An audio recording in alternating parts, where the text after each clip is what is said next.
الدوري السعودي هالسنة رح يكون كتير مولع. كتير من الأحداث والشغلات الممتعة صارت بالدوري السعودي قبل التوقف الدولي. بفيديو اليوم رح نحكي عن ترتيب الدوري السعودي بعد أول جولتين، ورح نحكي عن الميركاتو الصيفي والصفقات يلي عملتها الأندية السعودية. بس قبل ما نبلش بدي أخبركم عن مسابقة اليوم الوطني السعودي. إذا أنت حابب تكون أحد الرابحين بجائزة $100، كل يلي عليك انك تنزل على صندوق الوصف، بتلاقي رابط للقناه الاساسيه تبعنا، تكبس عليه وبتروح بتحضر فيديو مسابقه اليوم الوطني السعودي. كل يلي عليك انك تعبر عن حبك للسعوديه عن طريق التعليقات، وبهي الطريقه بتكون دخلت معنا السحب. ولا تنسوا تحطوا لايك على هذا الفيديو وتشتركوا بالقناه وتشتركوا بالقناه الاساسيه. ويلا خلينا نبلش.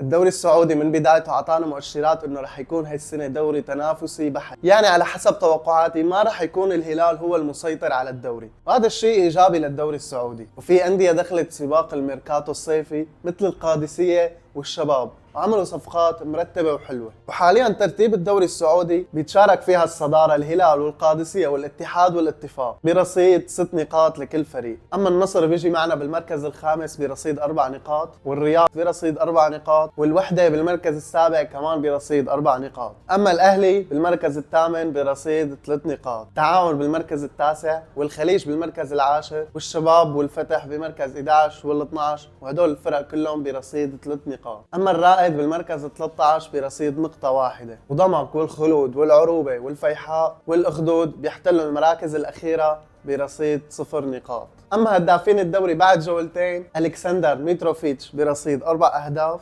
وحسام وجوليان وكريستيانو رونالدو برصيد هدفين. فعليا إذا أنت ما تابعت الجولة الأولى والجولة الثانية من الدوري السعودي فأكيد راح نص عمرك، لأنه التنافسية اللي عم تصير بين الفرق ما عاد فيك تحدد مين هو الفريق الفائز. او قبل مثلا كنا ندخل على المباراة ونعرف 100% انه هذا الفريق رح يخسر هذا الفريق، اما حاليا لا، عم نفوت على المباراة وعم يكون في تنافسية بين الفريقين، ما عم نحسن نحدد مين هو الفريق الفائز، وصافرة النهاية هي الوحيدة اللي عم تحدد مين هو اللي فاز. طيب بالميركاتو الصيفي الأندية السعودية تابعت حركتها النشطة بالتعاقدات والإعارات وإنهاء العقود لحتى تعزز صفوفها وترسم ملامح فرقها. كل هذا كان استعداد للموسم الجديد يلي عم نحضره حاليا. هو صح يعني لحد الآن أكثر الدعم للميركاتو عم يكون لنادي الهلال وعلى حساب باقي الأندية لحتى يضل نادي الهلال هو المسيطر، بس أنا خبرتكم من قبل إني ضد هي الفكرة أبدا. أنا ضد إنه يكون في فريق واحد هو المسيطر على كل البطولات السعودية. أنا هدفي وطموحي إنه يكون الدوري السعودي دوري تنافسي بين كل الفرق، إنه خلص دوري روشن السعودي صار دوري عالمي ويعتبر من أقوى الدوريات الموجودة بالعالم. طيب خلينا نحكي الهلال مين استقطب لاعيبة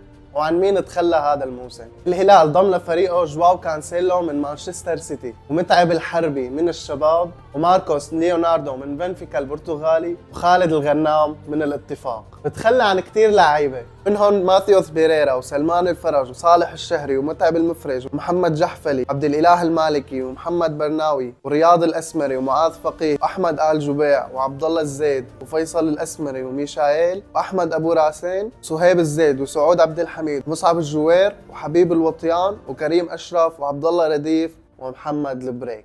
اما اللي انضموا لنادي النصر العالمي انضم حارس المرمى بينتو كريبسكي وسالم النجدي من نادي الفتح، ويسلي تيكسيرا من نادي كورينثيانز البرازيلي، وكمان محمد سيماكان من نادي لايبزيك الالماني. اما يلي طلعوا هذا الموسم من نادي النصر هن دافيد اوسيبينا، وليد عبد الله، ومحمد قاسم، ومرزوق تنبكتي، وفهد الزبيدي، وعبد الله مادو، ويوسف حقوي، وعبد العزيز العلاوي، وسيكو فوفانا، والكس تيليس، وراكان الغامدي. اما النادي الاهلي يلي هو المفضل الي بعد نادي النصر استقطب الكسندر توميز وايفان توني. نادي الاتحاد استقطب مجموعة كبيرة من اللاعبين، منهم حامد الغامدي وحامد الشنقيطي وسعد آل موسى واحمد الغامدي وعوض الناشري، صالح الشهري وموسى ديابي، بريد راكوفيتش، عبد الاله العمري، دانييلو بيريرا، ستيفن بيرغوين، وماريو ميتاي. أنا من وجهة نظري إنه كل هدول الفرق عملوا ميركاتو صيفي كتير حلو ورح يزيد التنافس والندية. صحيح نادي الهلال حاليا بالصدارة، بس ما راح يضل لفترة طويلة، وعلموا على كلامي. أنا كلي أمل صراحة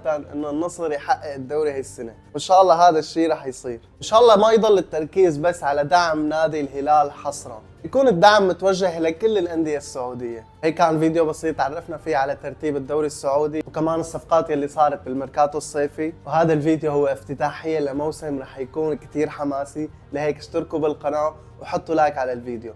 وبرجع بذكركم اذا حابين تربحوا $100، كل يلي عليكم انكم تشتركوا بالقناة الأساسية وتتابعوا فيديو مسابقة اليوم الوطني السعودي. السلام عليكم ورحمة الله وبركاته.